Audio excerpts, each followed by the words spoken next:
Hey, welcome. We are so glad you're here for our couples panel discussion. My name is Mandy Shires. This is my husband, Matt. We live in Tulsa, Oklahoma. You may recognize us as Wayman and Wanda with an awe from program, but that's not our real name. So we're really Matt and Mandy. And we've been married for 23 years. We have 3 girls that the youngest is 12, the oldest is 20. And I serve as the Regional Young Lives Coordinator for the Cimarron region in Oklahoma and Kansas. Matt was on staff for a while too, but now he is off staff and runs an entertainment company. So we are going to moderate tonight. Hopefully you won't hear a ton from us. We're just going to keep the conversation moving, but we are so glad that you've joined us. So now let's, if we could just have everyone on the panel just say a little bit about yourself and give an intro into yourself. And Jonathan and Celeste, would you like to start that off and just tell everyone who you all are? And sure. So Jonathan and I were on the First Club's real life segment. Jonathan and I have been together for 10 years now. We have 3 boys. Zach is 9. Well, they'll be 9 next month. Zach is 9. Jeremiah will be 4. And we have another boy on the way this summer. So that'll be real fun for me. We've been married for 5 years, even though we've been together for 10. We're from San Marcos, Texas, and I got to start Young Lives here, so that was a real pleasure. He helped me out a bit. That's us. Sterling, y'all want to, and Lakeisha, y'all want to go next? Sure. Sterling and Lakeisha Roberts. We live in Milwaukee, Wisconsin. We've been married for, it'll be 18 years on February 22nd, so a week from this coming Monday.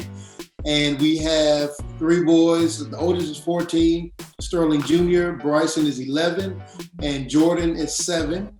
And I'm on staff with Young Life here in Milwaukee, and my wife, she is an event planner. And wildlife team leader. And she's a wildlife team leader, yes. Great. Brett and Braylon, you want to go next? Yeah, hi. I'm Braylon and this is Brett, and we are from Washington State, just outside of Seattle. I'm the Young Lives Coordinator for our local area here in Washington, and I was also a teen mom, and we are the real life couple for, I think, Club 2. We are the blended family couple because my daughter's biological father is not in the picture. So that's why we're here. That's us. Great. Thank you, guys. Okay, we're going to dive right into our first question and start hearing from panelists, and then you guys can type your questions in the chat. So the first question we have is, what do you think is the most joyful part of marriage? We're gonna start on a high note before we dive into any of the hard stuff. Jonathan and Celeste, you guys want to speak to that first? Sure, yeah. I think the most joyful part is coming home to her. No, I think the most joyful part of a marriage is just being able to grow with somebody, just being able to do life with someone who's on the same goal with you and journey as you, just to, be better every single day and to serve others and to just grow up and try to live life the best way possible. And so it's just really rewarding and joyful knowing that we're doing this together. And I think, I echo getting to grow with somebody. I think even highlighting that there's struggles and you get to go through the struggles not alone, that there's somebody with you willing to fight with you through some of the hard stuff. So yeah, there's a lot of accomplishments, there's a lot of struggles, but you're together through it all. And I think that makes all the struggle worth it. Brett and Braylon, you guys want to speak to that next? Our answer is really cliche, but the fact that we get to be with our best friend for all the time is really fun, to hang out with each other all the time and get to do things together. And we actually really like each other. And so to be doing this crazy life together is really joyous and really fun. That's great. Okay, the next question is, how do you find a way to connect when you don't have childcare or time or money? So we all know there's constant obstacles keeping us from being able to spend time together. And so Sterling and Keisha are going to speak to that first. Yeah, so we'll start off by saying that you have to make time to be together and spend time together. That's not an option. So if you don't, for some reason, feel like you have time, you need to try to reorganize your life so that you can be together and have that time and invest in their relationship. Yeah, I agree. And because time is very important, and that's something that you have control over. The thing about the no child care, when we didn't have child care and money was tight, we did things as a family. We went to the park, we went to all the places that were free. And I mean, you got museums that are free on certain days. The zoo is free on certain days. I mean, our kids, they just thought we had a bunch of money and we could just go and do these things. But no, we went early so we could be at the free festival. And we just had a good time. And then I also think, like, don't look at date night as date night. Have a date day, you know, go get dessert, have a cookie. I like muffins, ice cream, you know, but do those things, be creative. It's just about spending time. It's not necessarily about the meal that you have, but it's about the quality of the time that you spend, and just being together is just a blessing. Yes.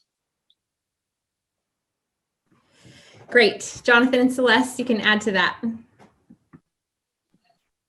Hey, she hit the hammer on the nail with that one. We were over here like, yep, river is free. We go float that with the kids.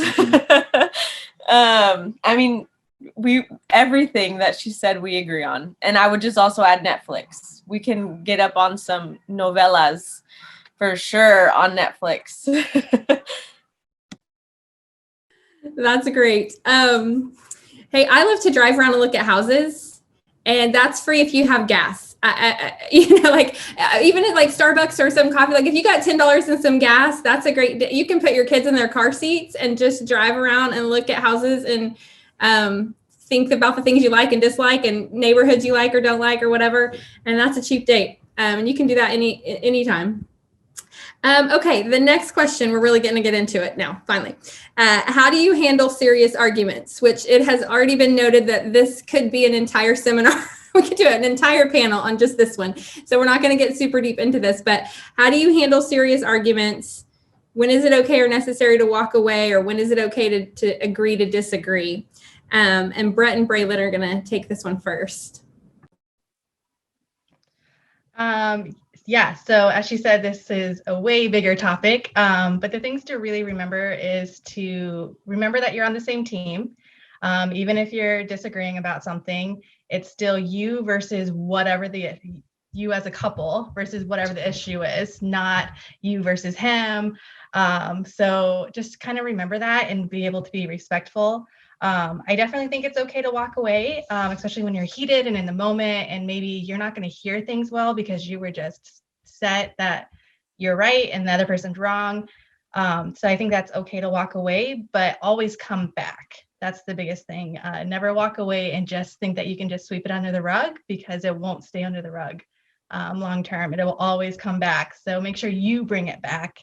And I think as far as disagreeing, it's okay to have disagreements or to disagree on small things, but it's important as a couple to have your core values lined up. So how you want to raise your kids, the importance of finances or a house and those type of things have to line up. So the big things do really need to line up, and sometimes that includes compromise. Yeah. Brett, anything you want to add to that? No, I was just going to say, you don't take it personal, and you handle some of the disagreements with grace and respect the other person as an equal. You can get through a lot together. Great. Sterling and Keisha? Yeah, I would like to add that, just some of the principles. One is that you don't interrupt. And I, in the Fighting Fair seminar, you probably heard some of this stuff already. So just refer to a lot of those nuggets. Come come with the understanding that you're here to work it out and to come to an agreement, not to be divided and, and stay apart. And then I would say the last thing is when it comes to whether you disagree or agree, and the idea is that talking about values, what you value and what you, what's most important to you is just great to know that about each other, because often if you just understood, hey, it's not that I'm saying you're wrong. I just think that this is important. It's easier to come to an understanding and work together in that. So communicating about values. Yeah, and I would just say too, it's okay to take a break, because sometimes you need to walk away so that you can gain perspective. But as they said earlier, Braylon mentioned, like, you have to come back. Like, you can't just stay away and not talk about it, because you start sweeping things up under the rug. Pretty soon that rug is too big and it's a mountain to climb to get back to where you could have been months ago or years ago. So just make sure that, you respect the other person as you respect yourself, and that you come and you want to listen. You want to hear, and you're there to try to make amends and come to some type of agreement, especially if you love each other. Yeah, and one last nugget. Us two together, when we first got married, I wanted to talk right now. Mm-hmm. She wanted to talk later. Mm-hmm. So we had to learn to, let's respect that. And mm-hmm. So let's schedule a time where there's going to be a conversation.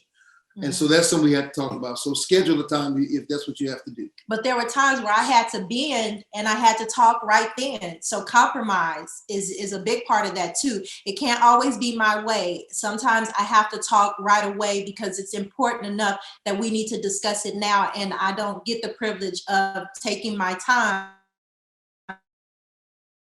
But give me a moment just to gather my thoughts. So I'm not saying something to be hurtful, but I'm saying something that is healthy in the midst of the moment.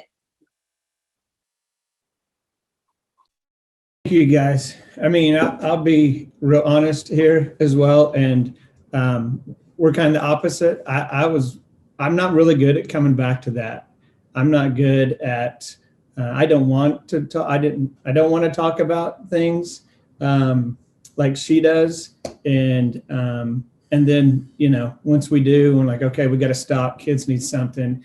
She's like, okay, but let's come back to it. So I have to be real intentional on that. It's hard. So if you're like me, I get it. It's hard to come back to a discussion, especially if it was intense for a while. So, hey, just a reminder though, if y'all have questions that you can chime into the chat and type us questions through there, and we can try to get to those. If you want to send them to everyone, that's great. If you don't want everyone to see your question, you can send it directly, like you can do a direct message to Anita Van Treese, and she's kind of wading through those and sending them. So either way, just type them in there. So the next question is, how do you handle conflict with extended family? So Jonathan, Celeste, you want to take that first? Yes. That one was very challenging for me at first because for me, it was my mother-in-law. So I pretty much had to kind of learn that she thinks differently than me. So every time that we would headbutt, it was always because we weren't thinking alike. And so I try to take a step back and see things from her point of view, but try to also get my point of view across to where she knows that, hey, I do have boundaries and I do have limits. But then trying to also understand hers as well and try to see her point of view. So there, I'm not always doing something just to upset, the extended family as well. So I think trying to get their point of view, but also get yours across as well, and trying to get on the same level with them as nice as possible, if you will. Should I give some backstory to that? Yeah. That's great. Yeah. Okay. Yeah. So whenever I found out that I was pregnant, my mom threw all those fat stacks of statistics at me and was like, he's going to be a deadbeat dad. You're never going to graduate high school. You're never going to go to college. You're going to have all these complications and just all the worst of the worst things in order to get me to have an abortion. She's like trying to convince me over here. And Jonathan was over here like, hey, well, don't I have a say in it? Like, I want to I want to provide for my family. I'm not going to let Celeste down. Like, she doesn't have to get an abortion. We can make this work. And my mom was just like not hearing it and didn't want to accept Jonathan. He just took advantage of you. You're 3 years younger than him. Like, just all the worst things. She believed in Jonathan, and I saw beauty in him. I saw commitment. I saw strength. And so my mom was just having a hard time seeing that. But let's see, 10 years later, she has since apologized and totally is thankful that Jonathan has stayed the course and provided for us and been a part of our kids' lives and really been a great husband. So I will just say that he just had to prove to her. And sometimes that's all you can do, really. I had to be consistent with my promises and fulfill all those promises that I was making and not just say words just so she'll leave me alone for a second. Yeah. Thank you, guys. Brett and Braylon, would you take that one as well? Well, I was just going to say it's just important that you guys remain as a solid front, right? So I think in listening to Jonathan and Celeste, right, like you guys could have sort of thrown your marriage, under the bus if Celeste had sided with your mom, right? So you guys have to ensure that you guys are your priority as you move through life together, even when it comes to, in-laws and other family members and so on and so forth. So once you're married, you're one team. Mhm.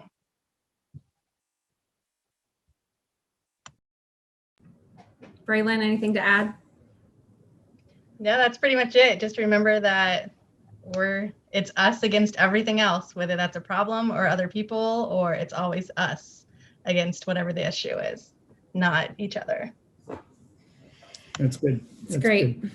Okay, next question is, what is something fun that you all do together? Do you have hobbies that you enjoy separately? So, Sterling, Keisha, you want to start? Well, we could do the first part. Something we found to be doing. Right. So together we enjoy bike riding together.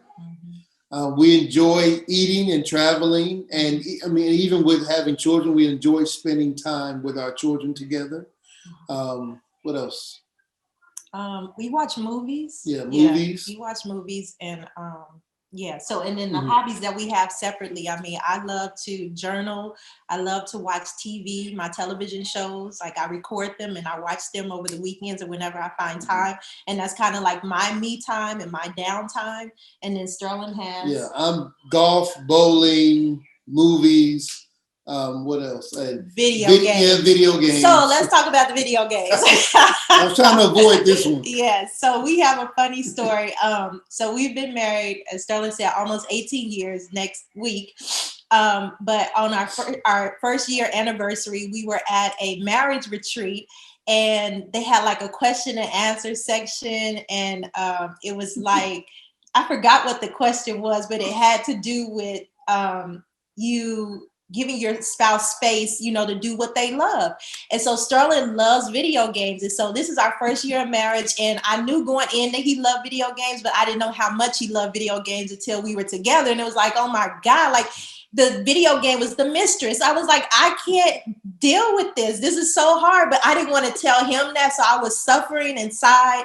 And so they asked this question and I raised my hand because I was like, my husband loves video games and I just don't know how to handle it. And I started crying and they were like, oh my God, it's like, what are you doing? Like, they think we're terrible.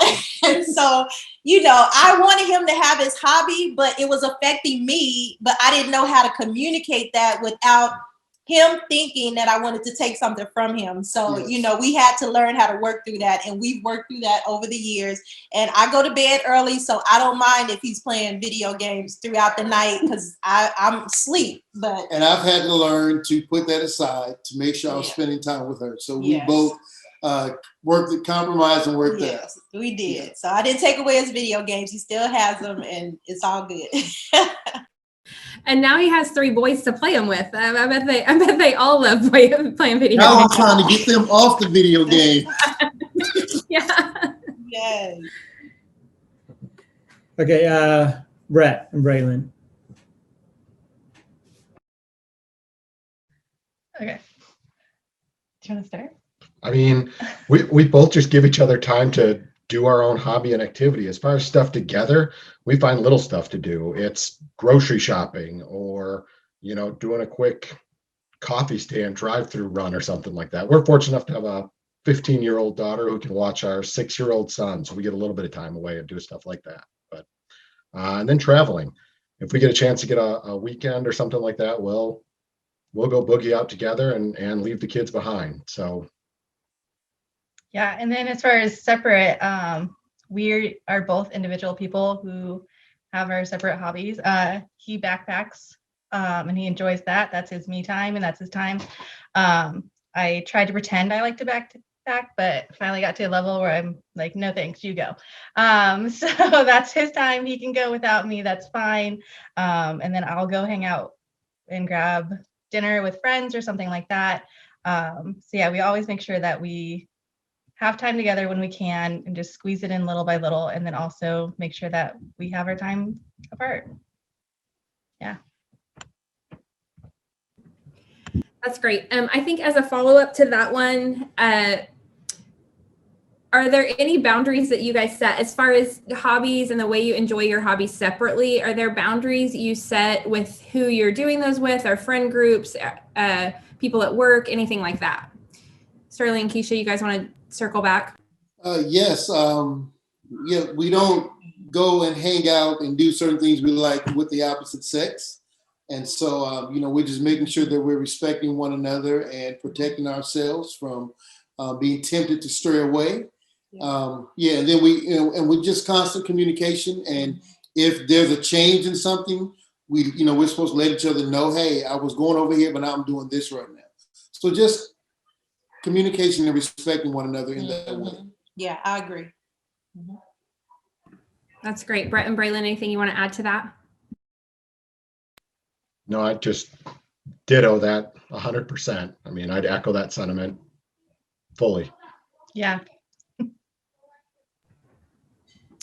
Yeah, I think I'd say, you guys, in each relationship, you kind of know what your issues are. So there's just like the basic trying to be respectful and communicate where you are, who you're going to be with. But if trust is like a specific issue in your relationship, or you've dealt with hurt or pain in that area in the past, then you may have to go past what normal communication looks like, or what normal respect looks like. And you want to care for each other well by saying, what do you need from me to feel good about this? Or how can I care for you while I'm away with my friends, or while I'm in, do I need to check in? Or whatever that is, as you try to earn that trust back and really care for each other well in the process. So if you have a specific issue or that's been a painful situation for you before, then you want to go the extra mile for each other and really communicate well and take care of each other.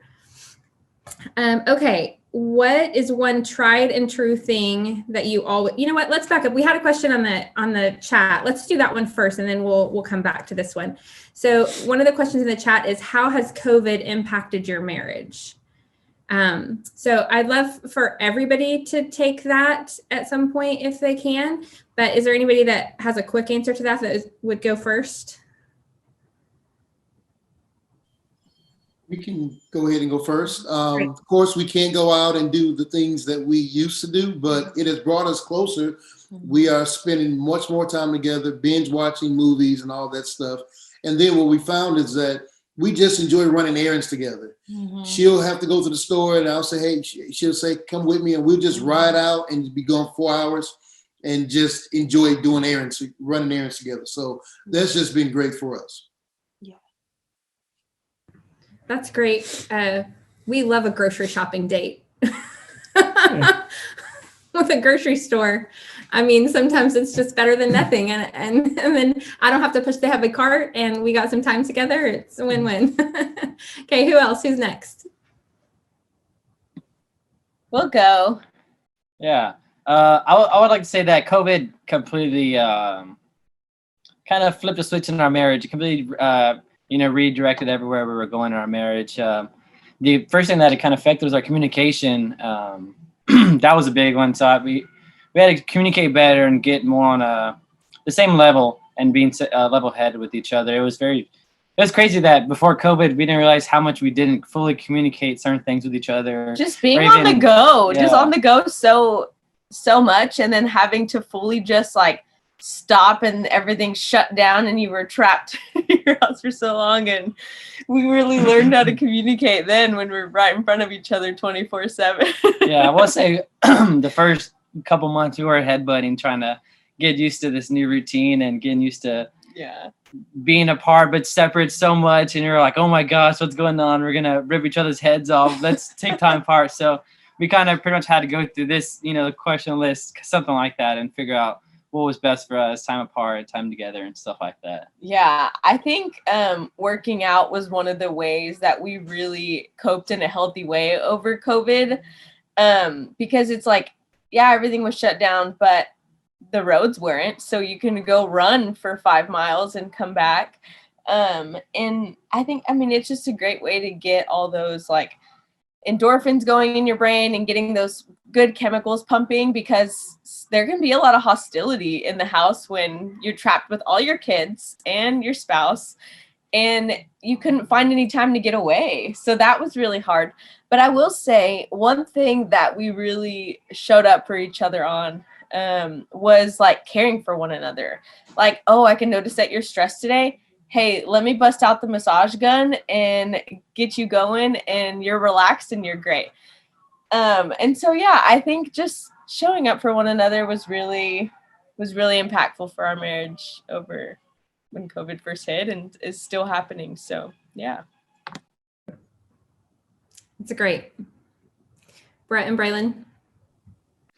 Well, I was fortunate enough to not have my job really affected by COVID. We were able to stay open. So while I was able to continue my normal day, and in fact, it improved because I didn't have to deal with the same commute. It got cut down in half because everybody else was staying home, which was pretty nice.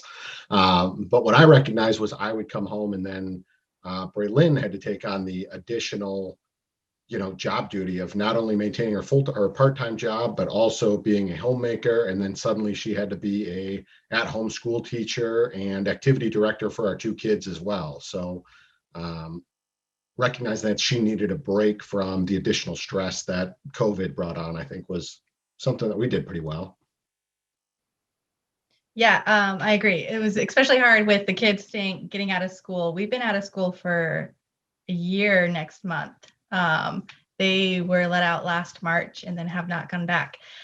So that was a huge adjustment for me. And then also with everything closed. So it's not like we could go even to the parks or the museums or anything like that to like get out and go and do things because all the regular activities were closed. And so that was a huge shift on me. And so like he said, he'd have to come home and I'd be like, all right, I'm done. And so he'd have to kind of take over versus I think prior, since we had school and daycare and things like that, the evenings looked a lot different.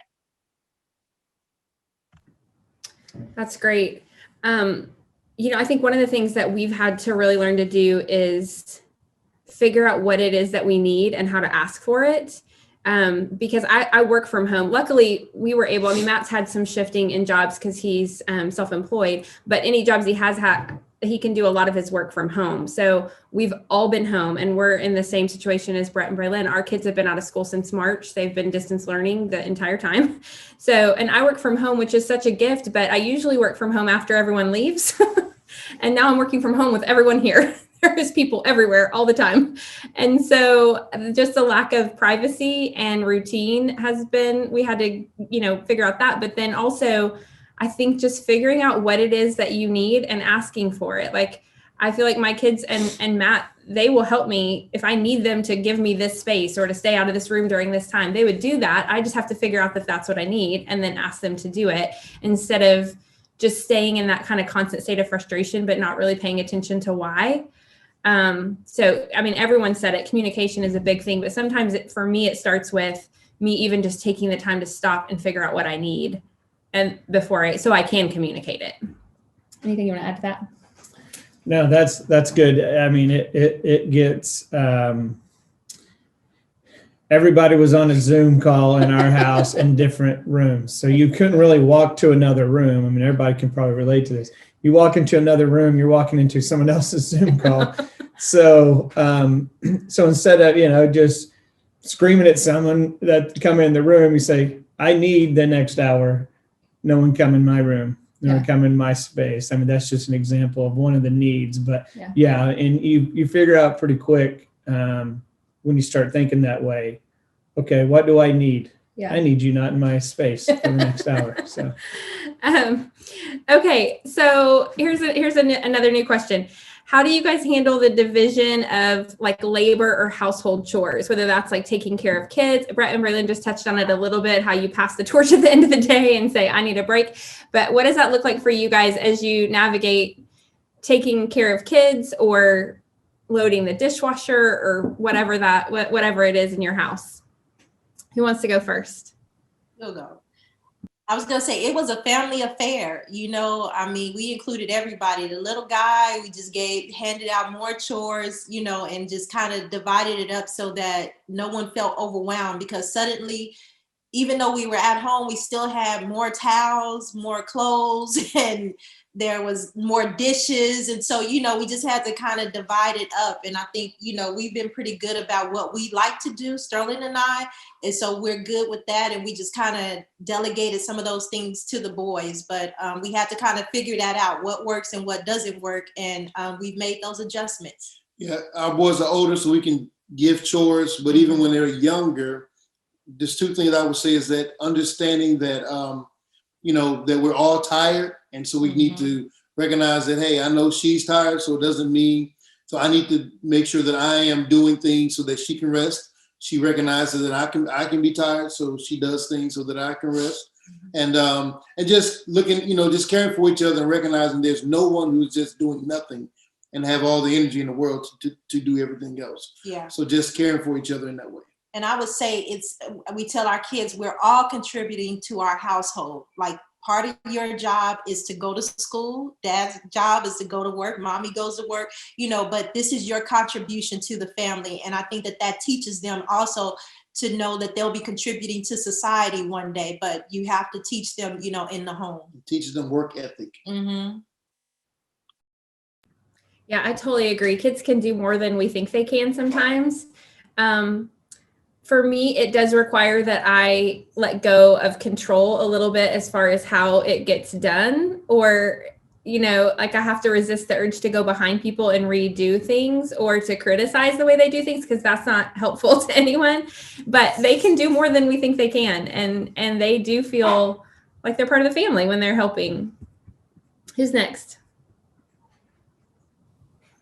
We'll go. Basically echo, definitely involve the kids. Even my 6-year-old has chores. He has different chores than the 15-year-old, of course. I think as far as us, I think I naturally just do more of the housework just because I am home. And typically I'm not going to wait until 7 p.m. for the vacuuming to get done. Like, I'm home, I'm going to do that. However, there are certain times where Young Lives is a really busy week for club week, and I'm busy and I can't do all the things. So as Mandy mentioned before, understanding what I need and communicating that. So if it's 7 o'clock or it's a weekend and I hadn't vacuumed all week, I'm like, hey, I really need you to vacuum, or I really need you to unload that dishwasher real quick because I'm running out the door to get the kids somewhere or doing whatever I'm doing. So it's really just taking care of things as it is, getting our kids on board and just communicating. Yeah, not being selfish about it and pitching in when you can. So we do well that way. Great. Thanks, Jonathan and Celeste. Yeah, I think when you asked this question, something very unique to us came to mind. And it's like the Latino culture that says, oh, the mom needs to stay home and cook and clean and take care of the kids. But in modern American culture, I have to work too. So it's not like I can carry all the burden of the gender roles.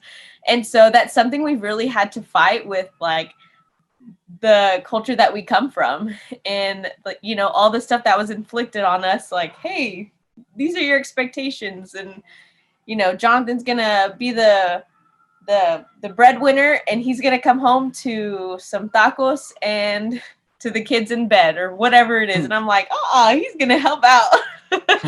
And so I think Mexican culture lets dads get away with a lot more, but Jonathan really like goes above and beyond my expectations, and is like a killer with the dishes. He'll get them done. He loves cleaning and all of that. So yeah. I do you have anything to add? Yeah, I will say I have to stop myself sometimes because I am slightly OCD and I do have like a slightly cleaning disorder where I have to make sure everything's perfect. And so when sometimes the kids do it or Celeste like does it, I have to go behind and do it, but not too much where I'm like in a upset way, but just let me just quickly arrange this and okay, let's go back. All right, we're good. So I have to stop myself and understand that they're going to do it their way. And I just have to be okay with that and know that it was done. It wasn't avoided. Yeah, for sure. Nothing like a house full of kids to shine a light on your OCD. Okay, here's a question from the chat.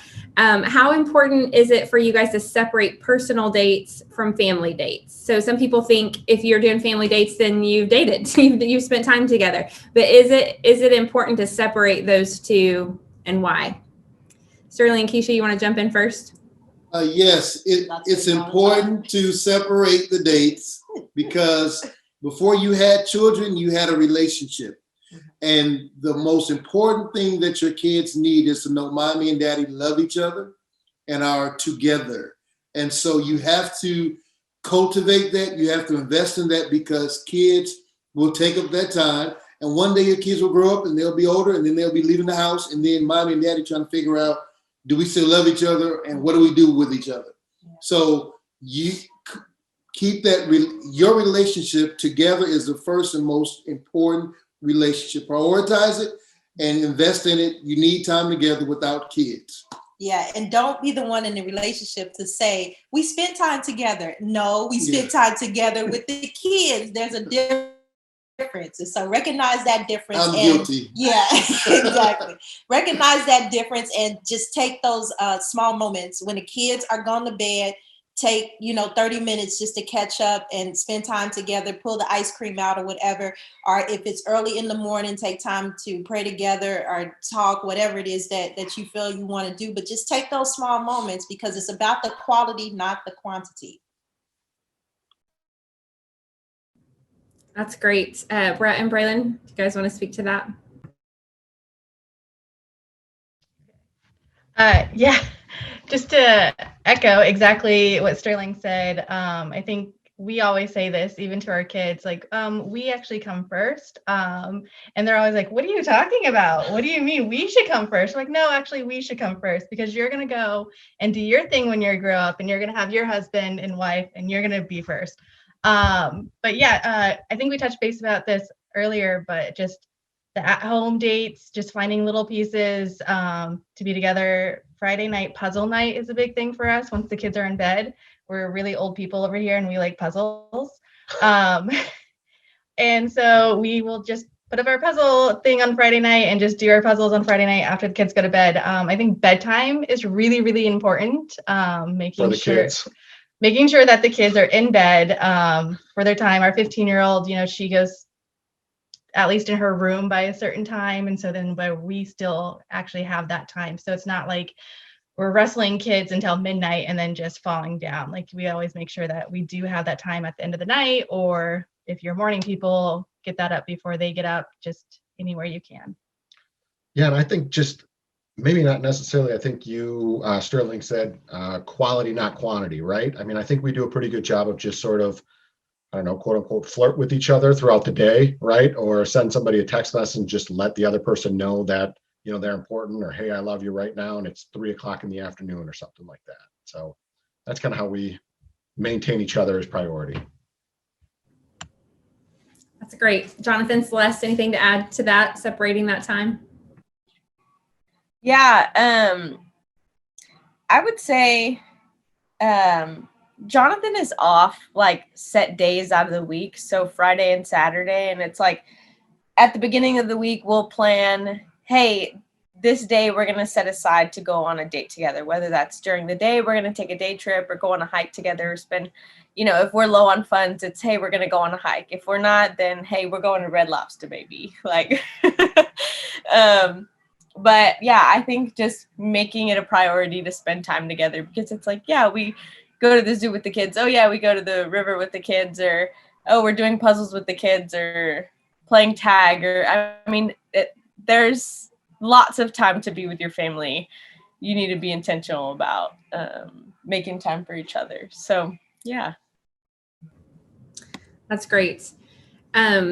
Yeah, I think the only thing I would add, same thing, a date doesn't necessarily have to be a whole evening out of the house. Everyone's kind of touched on that. It can be 30 minutes of time together, and you're just, as long as you may have to squeeze it in. But I also think it's okay to even set your kids up doing something and say, hey, mommy and daddy are going to take 30 minutes together. Don't interrupt us unless you really need something. You watch your show, or you read your book, or whatever it is, or here's your snack and your treat. And it's okay to like set that boundary with them as they get old enough to spend 30 minutes in a room by themselves. Come get us if the house is on fire. But if not, we're going to spend 30 minutes talking to each other or watching our show together. And it teaches them that you're prioritizing that you're doing that. And there's a boundary there for them.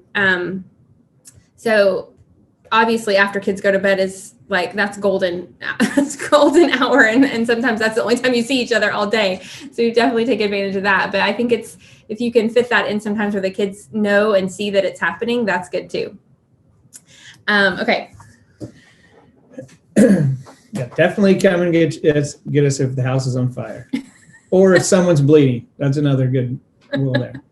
But if they're like in a high chair, you probably shouldn't leave them. Yeah, obviously. Spend time together. Common sense. Okay, another question is, what is one tried and true thing you always do? Okay, Sterling and Keisha, you want to take that first? Yes, we always, two things we do. We always say, I love you before we go to bed, before we leave the house, or even on the phone. We always say, I love you. We always kiss each other goodbye or good night every day. And then also when one person comes home, you need to make sure you speak. Like, don't come in and you're on the telephone and you just walk right past me. Like, you need to acknowledge me if there's an air kiss, or if I need to acknowledge you, just make sure that you acknowledge one another, and make sure you wrap that call up and come in and try to, connect with one another, because you just never know what that person's day has been like. And you just want to just make sure, do that little check-in. That's great. Brett and Braylon?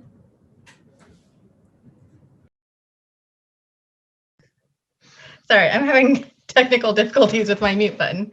So one thing that kind of actually happened on accident, but now we just make sure that we do it, is, I don't even know how it happened, but something happened sometime where we will say to each other like babe or babe, like obnoxious babe.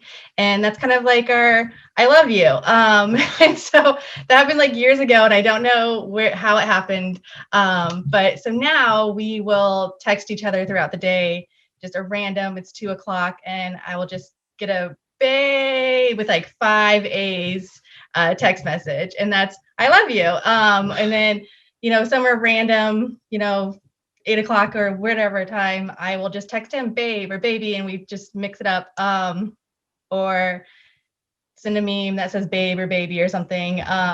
So yeah, we always just kind of make sure that we say I love you, but it's kind of our little inside joke, and we annoy our kids with it. Even we'll just be like babe, and they're like, stop it. Yeah, so it happened by accident, but then we just always make sure we do it. So it is with it. Yeah. We just have fun, I guess. That's great. Yeah, that's I like that. It's those little things that you look for in there. Ours is 6:11. I've always looked at the clock at that time in my life for some reason, and I also noticed it's the time I asked her to marry me and the time we got engaged. So I'll just text 6:11 to her, and that's kind of one of our things. But we didn't do it up until about a year ago when I realized that all came together. So that's our little babe, cute little babe thing, saying I love you to the other one. Jonathan and Celeste. Yeah, I would just say that every morning we call each other because I wake up I'm usually out of the house by 5, and she'll wake up with the kids around 6:37. So she'll give me a call after she drops off the kids, and we just kind of talk and fill each other in on the day, and just try to pick each other up, but also set each other up for success. Just give each other a good little quote or inspirational message, and then tell each other we love each other, and then send each other off. But we always try to make sure every day we're good, and we communicate in the morning. Yeah, and I think communicating that that's our 4-year-old. Time's running out. He's like, "You've been gone too long. My movie's over." No, I would just echo what he said. Communication and checking in on each other throughout the day. Because it's like, oh yeah, I'm having this kind of morning, I'm having that kind of morning. And then you know how to greet them when they come home. It's like, he's a delivery driver. So if he like slipped in the rain and ate it and came home with an injury, I'm going to welcome him with some ice and, hey, elevate that leg or whatever it is, just being caring. And if I'm having a terrible day, I got a car accident or something dramatic, I can come home and know that he's going to take care of me. And so I think just really leaning into, the love that you have for one another and the love that's always going to be there. So yeah.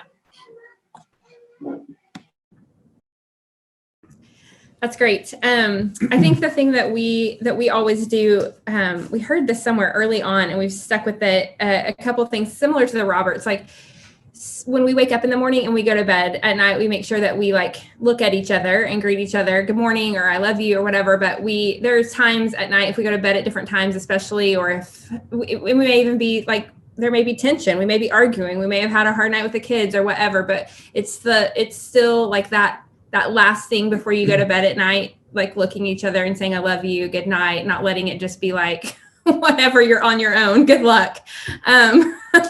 And then also the coming and going, like we always try to kiss each other and say goodbye before we leave and kiss each other and say hello when we come. So there's just those touch points throughout the day of like greeting each other, because it's real easy for that stuff to get lost in the madness of crying kids or carrying in groceries or whatever it is.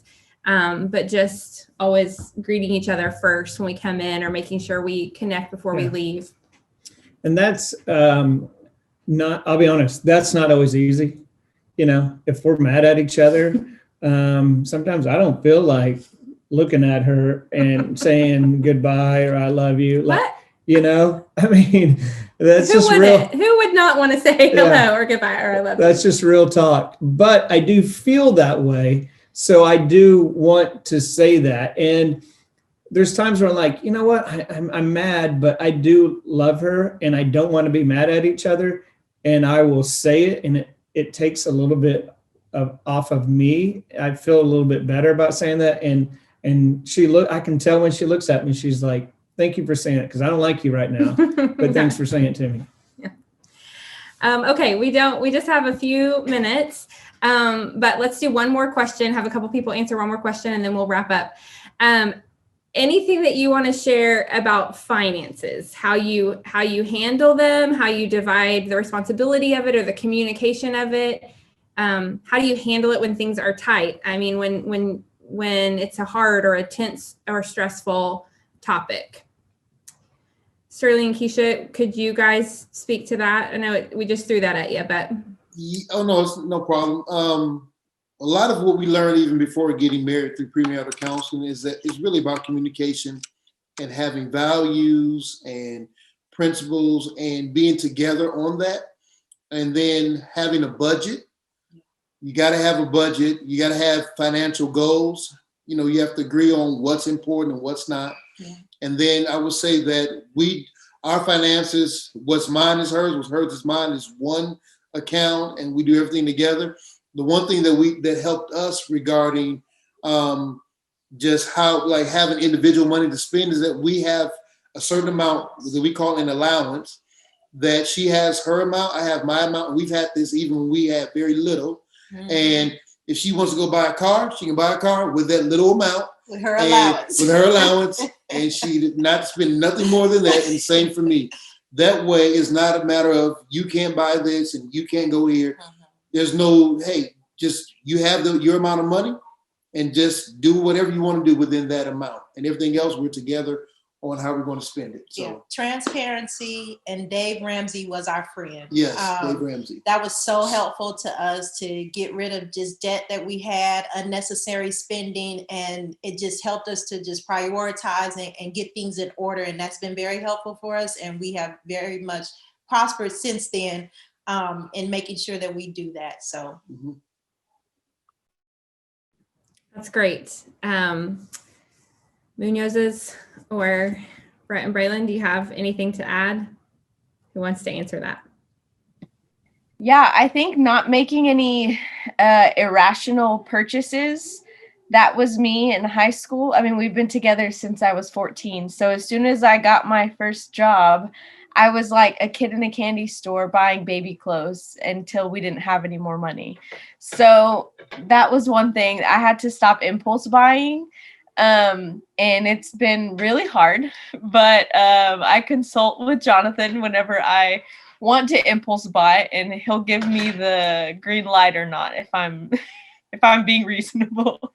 But yeah, I think being on the same page, budgeting every month, I think is really important, to look at things for what they really are and not, like, yeah, you got that money in your bank account, but do you really need to spend it just because you have it? And that was one thing that we had to learn pretty early on at a young age.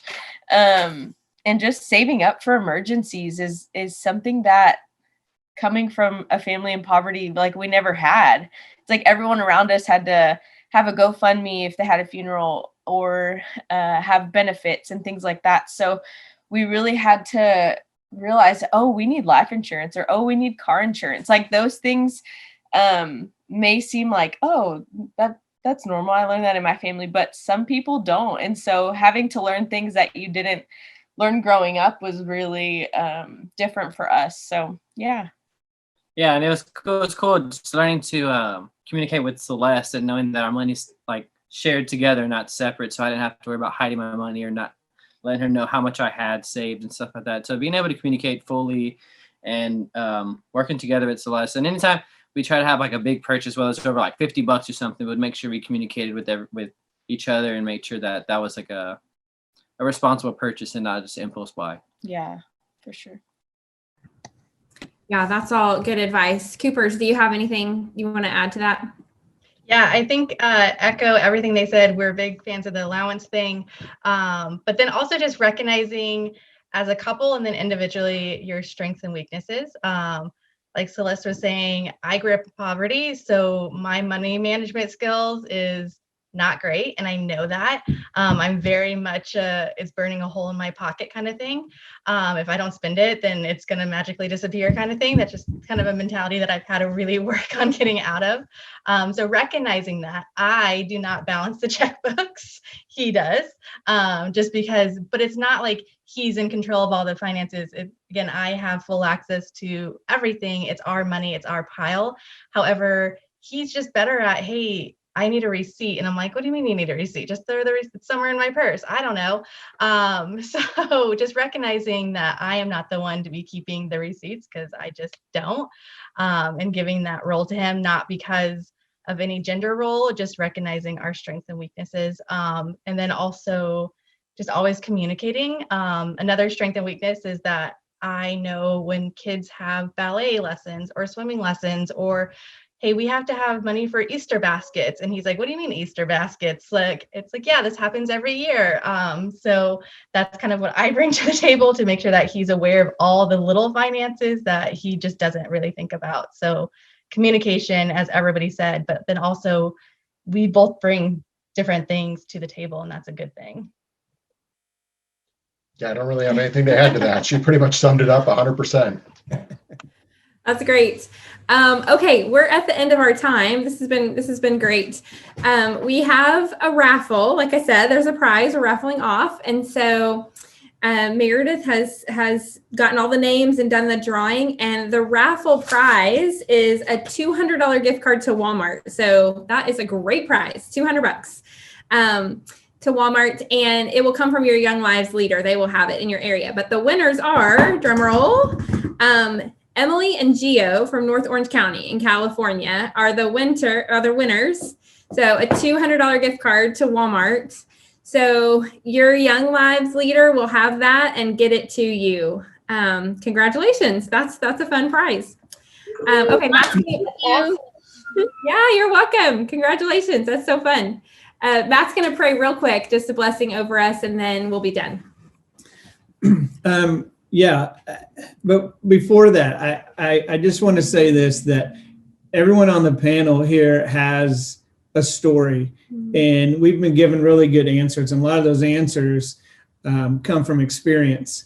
And I don't know everybody's past and story on this panel, but I know our past and story, and it wasn't always roses. It wasn't always great.